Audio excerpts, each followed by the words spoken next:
So today you're joining me here at Thorny Weir, and we're going to be doing a little how-to mini-series for PB Products. This time around we're going to be talking about snag fishing.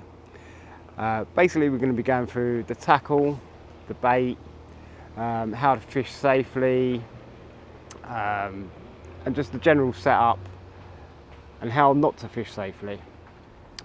The rods are out and I'm now going to talk you through the tackle. Right, from the beginning we start off with a nice strong rod. This one's a 3 pound test curve, but 3.5 is just as good. Moving on from the rod, you need a nice reliable reel, and you need to be fishing this pretty much locked up.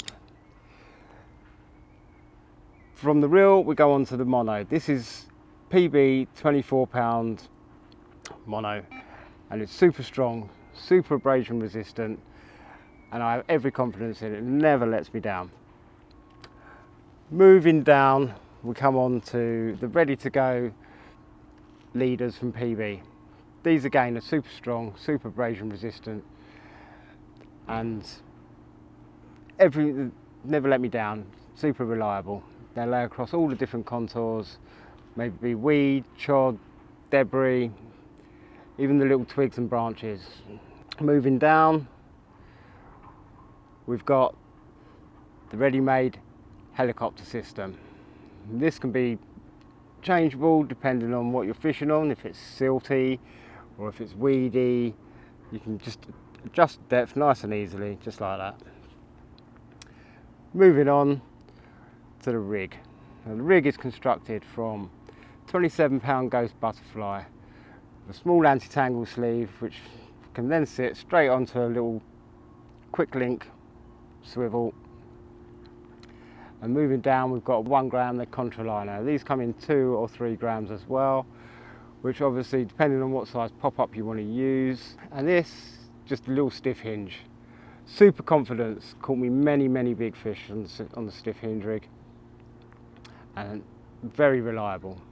So as an overhaul, basically everything has to be super strong, abrasion resistant. You need to have every confidence in the situation that you're going to be fishing, as I do with this complete setup. So we talked a little bit about the rigs and the hardware and the general setup.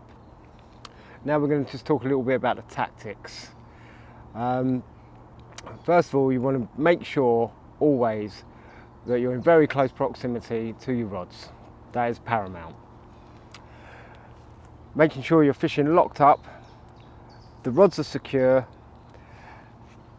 and your bank sticks or pod or whatever you're using are firmly set and not able to be pulled in. Fish safety is paramount. So when I'm fishing in the snags, I like to have the rods pointing towards where I'm fishing, but just off, just at a slight angle. So when the rod pulls round, it helps and hook the fish.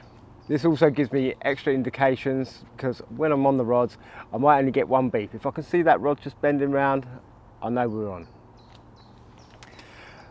Moving on from that, we move on to the bait. Now, when you're snag fishing, you're not fishing for 100 fish.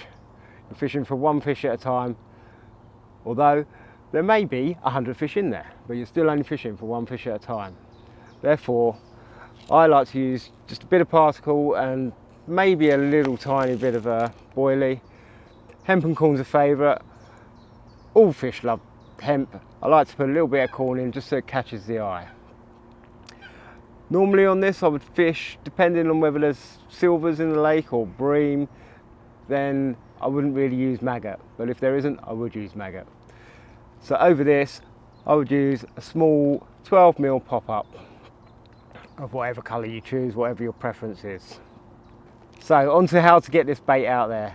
Now, there's a few different ways you can do this. I prefer to pole it out with a spoon, and you can drop straight on where you want to be. Another method would be to use a bait boat, depending on if the venue would allow it. And obviously you can cast and possibly use a spom over the top, although using a spom obviously causes a lot more disturbance. So my preference is to put it out in a spoon, just drop it, little PVA nugget on the top, see that pop up. Generally, you know you're on your spot and that the rig is presenting. To round it up, basically, you want to make sure all your gear is super strong and super effective. Your presentation is all good. You need to be ever vigilant, everything close to hand, don't want to be caught short. Snag fishing can be very rewarding. It's a skill set of its own. Personally, I love it. It's very overlooked sometimes. People get scared. Don't be scared, just be very careful. Fish safety is paramount. Hopefully by watching this video, you've learned a few bits you can add to your armoury. This is why it's so important to be prepared when snag fishing or fishing near the weed. Strong leaders, strong setup, locked up on your rods, aware all the time. This is the result, 28.5 pound common. And let's hope for another one.